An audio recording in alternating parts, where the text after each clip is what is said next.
सदर आसिफ अली ज़रदारी वज़ीर आज़म शहबाज शरीफ़ कायदे आज़म मोहम्मद अली जिन्ना के लफ़्ज़नि जी भेड़ा पेश कंदे चयो आहे त नौजवाननि कायदे आज़म जे नज़रिए ते हलणु घुरिजे, मुतहद थी हर मुश्किल खे मुंहुं ॾेई सघिजे थो। सदर आसिफ अली ज़रदारी पंहिंजे पैगाम में चयो आहे त अॼु कायदे आज़म मोहम्मद अली जिन्ना खे ख़राज हक़ीक़त पेश करण सां गॾु संदसि यकीन, मुस्तहकम ऐं अणथक महिनत खे यादि करण जो ॾींहुं आहे।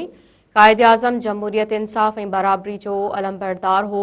कायदे आज़म जा असूल असांजी तरक़ी, समाजी भलाई ऐं एतमाद में इस्तेकाम लाइ तमामु ज़रूरी आहिनि। वज़ीर आज़म शहबाज शरीफ़ चयो आहे त कायदे आज़म मोहम्मद अली जिन्ना बिना फ़र्क़ रवादारी ऐं इंसाफ़ जो दर्स ॾिनो। ईमान, इत्तेहाद ऐं तंज़ीम रोशन क़ौमी मुस्तक़बिल जी ज़मानत आहिनि। ॿिए तरफ़ पाक फ़ौज जी चीफ ऑफ डिफेंस फोर्सिस बि कायदे आज़म खे ख़राज अक़ीदत पेश कंदे क़ौमी इस्तेकाम, अमन ऐं तरक़ी लाइ भरपूर किरदारु अदा करण जे अज़म जो इज़हार कयो आहे।